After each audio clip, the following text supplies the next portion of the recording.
क्यों ब्राह्मण, तू शास्त्रों की चर्चा नहीं करेगा? किसी राजपद अथवा धन के लिए धनानंद के आगे हाथ नहीं पसारेगा? मेरा धन ज्ञान है धनानंद, और मेरे ज्ञान में शक्ति रही तो मैं अपना पोषण कर सकने वाले सम्राटों का निर्माण कर लूंगा। मुझे धन अथवा राजपद की कोई लालसा नहीं। एक साधारण भिक्षुक ब्राह्मण और इतना अहंकार? शिक्षक साधारण नहीं होता धनानंद, प्रलय व निर्माण दोनों उसकी गोद में खेलते हैं। तो क्यों आया था तू यहाँ?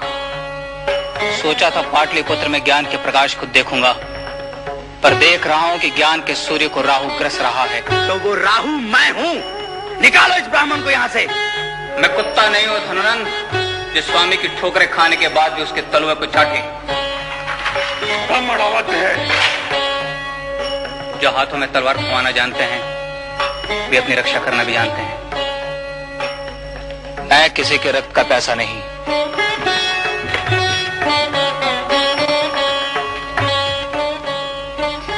कल तेरा द्वितीय जन्म होगा चंद्रगुप्त।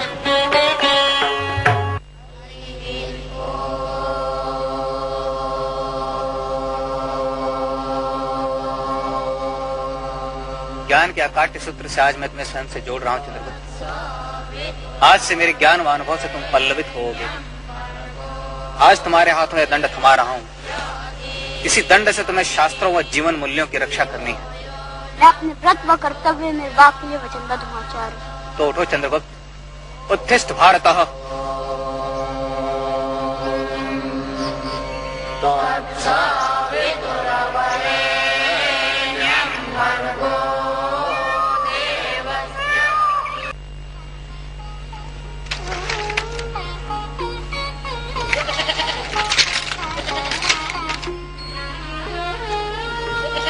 क्यों स्तब्ध रह गई ना? मैं तेरा सम्राट, तेरा चंद्रगुप्त माँ। मुझे इस रूप में देखकर तो ये आश्चर्य नहीं हुआ? बोले माँ। मैं तुझे चितकबरी बकरियों के नन्हे मेमने देखे? ये कैसे मिमियाते हैं? तू आज बकरियां चराने गया था। निकल यहाँ से। आज से इस घर में तेरे लिए कोई स्थान नहीं है। निकल। माँ, मर चुकी है तेरी माँ। जा यहाँ से। आज से तू मुक्त है। जा, जहां तेरा मन चाहे वहां जा। आज से इस घर से तेरा कोई संबंध नहीं है। जा यहाँ से।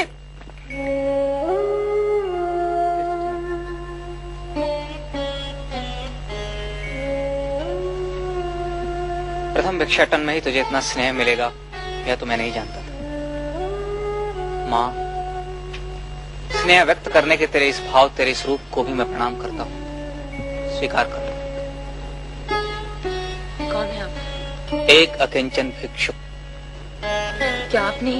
हाँ, मैंने ही तेरे पुत्र का उपनयन संस्कार किया है। क्यों कर रहे हैं आप ये सब? मेरा स्वार्थ। क्या चाहते हैं आप? चंद्रगुप्त, अर्थात? मैं इसे ले जाने आया हूँ। चंद्रगुप्त भीतर जा।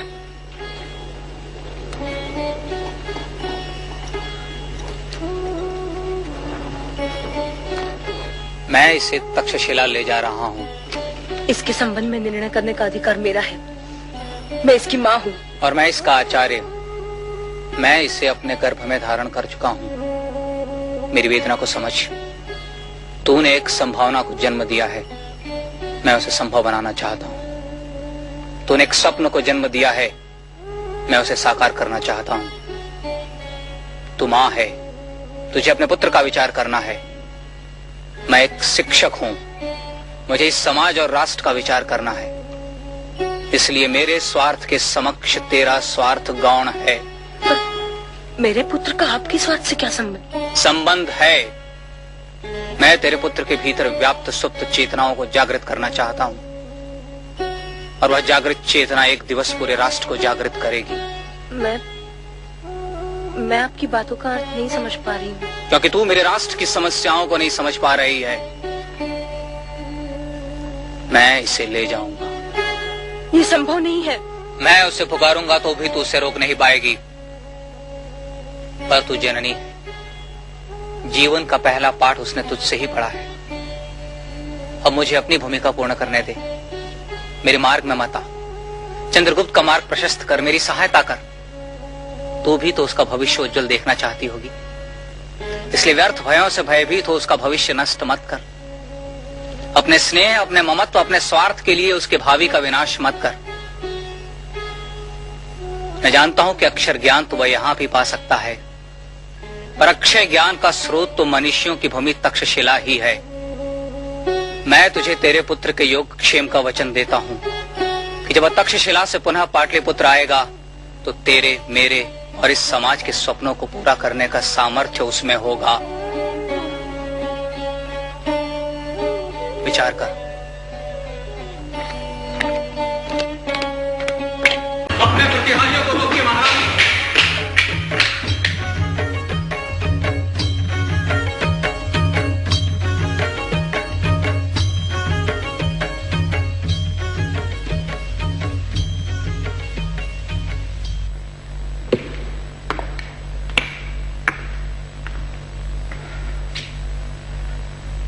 राष्ट्र पर संकट आया है, इसलिए तक्षशिला का एक शिक्षक आपके पास आया है।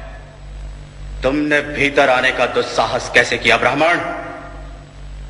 आपसे प्रार्थना करने आया हूं महाराज। अलक्षेंद्र नामक एक यवन योद्धा मिस्र व पार्स के साम्राज्य को उखाड़कर भारत की ओर बढ़ रहा है। तक्षशिला से उसकी संधि भी हो चुकी है।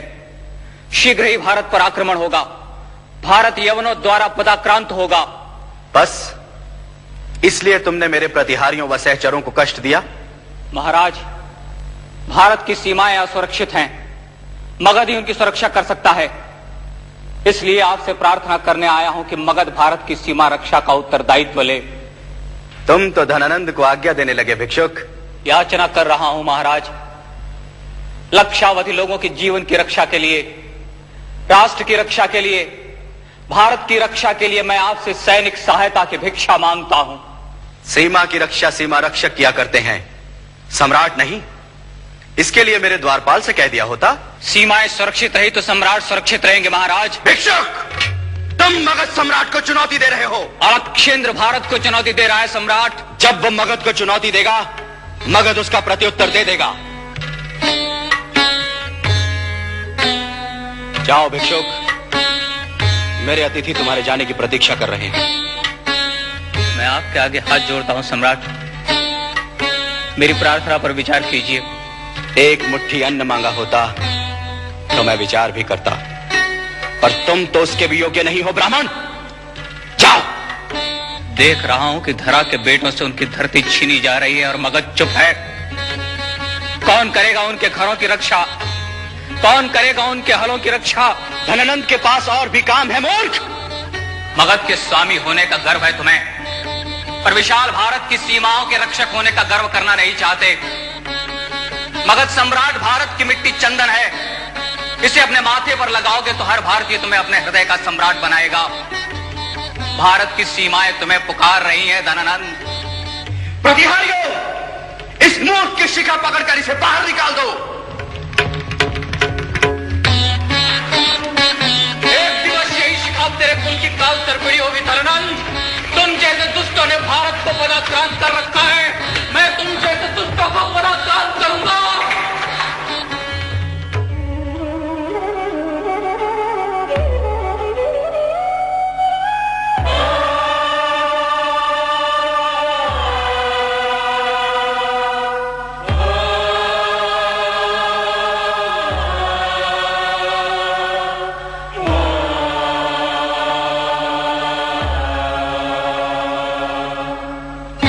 उत्तिष्ठ विष्णुगुप्त। राष्ट्र के सम्मान की रक्षा शासन नहीं कर सका तो अब वह शिक्षकों के हाथ में है। उठ, सोए हुए भारत को जगा।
तक मैं धननंद जैसे राष्ट्र विरोधी शासकों का उद्धार नहीं करूंगा, तब तक मैं चाणक्य का पुत्र चाणक्य अपनी शिखा नहीं बांधूंगा।